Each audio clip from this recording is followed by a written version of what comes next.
Di Desa Karanganyar, panggung dangdut selalu didirikan di tanah lapang dekat kuburan tua. Tidak ada yang mempersoalkan itu. Sejak dulu, musik keras dipercaya bisa menutupi suara makhluk yang tak kasat mata. Selama sound system menyala, desa merasa aman. Sebelum kita lanjut ke ceritanya, jangan lupa subscribe, like, dan komen. Jika sudah, mari kita mulai. Malam itu, seperti malam-malam sebelumnya, warga berkumpul. Lampu sorot menari di udara. Dan ketika nama Ratna Lestari disebut, sorak-sorai langsung pecah. Ratna naik ke panggung dengan senyum yang tak pernah berubah. Ia cantik, bukan cantik biasa.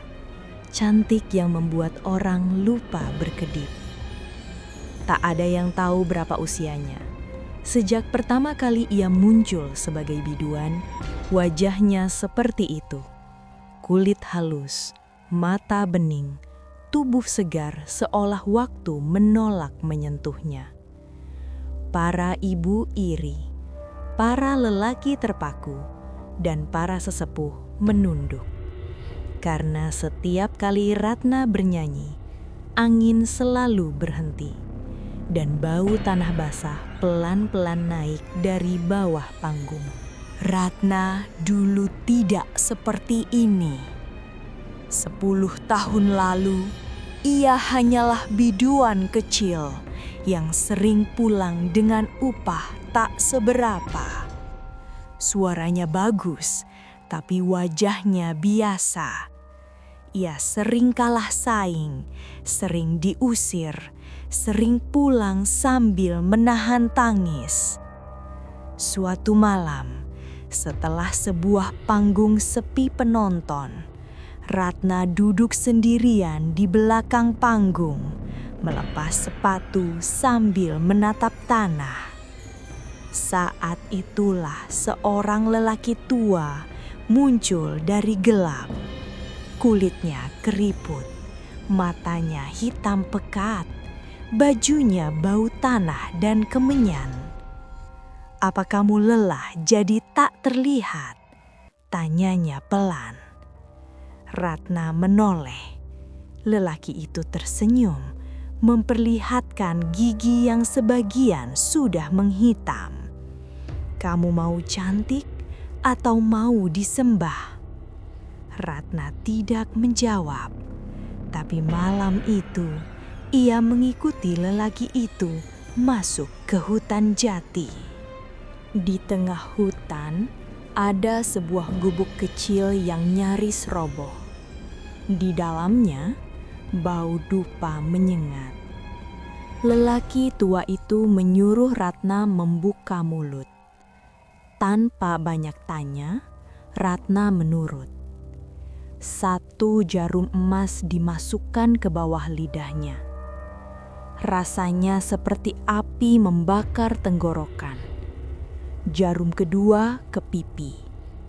Jarum ketiga ke pangkal leher.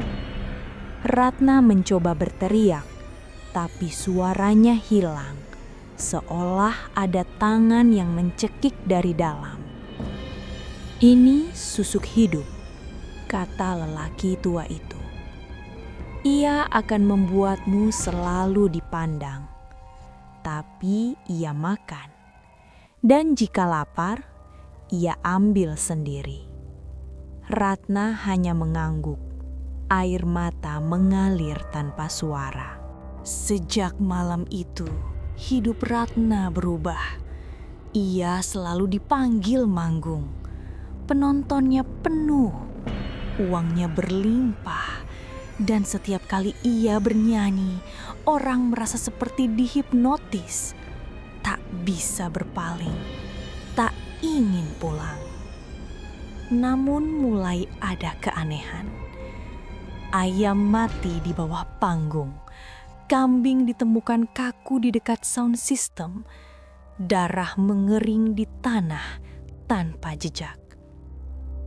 Ratna tahu, susuk itu mulai lapar. Ia mencoba mengabaikan rasa bersalahnya, Selama bukan manusia, pikirnya semuanya baik-baik saja. Sampai suatu malam, seorang penabuh kendang tidak pulang. Paginya, ia ditemukan di belakang panggung. Mulutnya hitam, matanya melotot, dan di lidahnya tertanam serpihan emas kecil. Ratna muntah melihatnya, tapi anehnya, malam itu kulitnya terlihat lebih bersinar dari biasanya. Sejak kejadian itu, Ratna sering bermimpi. Dalam mimpinya, ia berdiri di atas panggung kosong. Penontonnya tidak punya wajah. Dan di depannya berdiri perempuan lain. Wajahnya sama persis, hanya lebih tua dan busuk. "Kamu lupa satu hal," kata perempuan itu sambil tersenyum. "Aku tidak pernah kenyang." Ratna terbangun dengan darah keluar dari hidung. Tapi saat bercermin, ia tetap cantik. Seolah semua penderitaan hanya terjadi di dalam kepalanya. Namun, orang lain mulai melihat sesuatu. Bayangan perempuan berdiri di belakang Ratna saat ia bernyanyi. Bayangan yang geraknya tidak sama.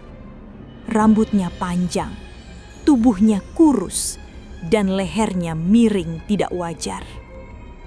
Ratna sering menoleh ke belakang panggung setelah selesai bernyanyi. Wajahnya pucat, napasnya tersengal. Dalam ketakutan, Ratna kembali ke hutan jati. Gubuk itu sudah runtuh. Lelaki tua itu lenyap. Di tanah hanya ada tulisan dari darah kering. Tumbal terakhir adalah pemiliknya. Ratna tertawa. Tangis dan tawanya bercampur. Ia menolak percaya. Ia merasa sudah terlalu jauh untuk berhenti. Malam purnama itu, Ratna tampil di panggung terbesar sepanjang kariernya. Ribuan orang hadir. Lampu terang, musik keras. Lagu pertama berjalan lancar. Lagu kedua, tenggorokannya terasa panas. Lagu ketiga, ia merasa ada yang mendorong dari dalam mulutnya. Saat itulah jeritannya pecah. Bukan satu suara, dua. Jarum emas menembus kulit pipinya. Darah bercampur kilau emas mengalir ke dada. Penonton terdiam, mengira itu bagian dari pertunjukan. Sampai Ratna jatuh berlutut. Bayangan di belakangnya menyatu dengan tubuhnya. Lampu mati, dan saat menyala kembali, Ratna tidak ada. Hanya gaun panggungnya tergeletak di tengah panggung, robek dari dalam, basah oleh darah, penuh bekas cakaran. Di bawah panggung tertanam satu jarum emas besar, berdenyut pelan seperti jantung yang baru saja kenyang. Sejak malam itu, nama Ratna Lestari tak pernah disebut lagi.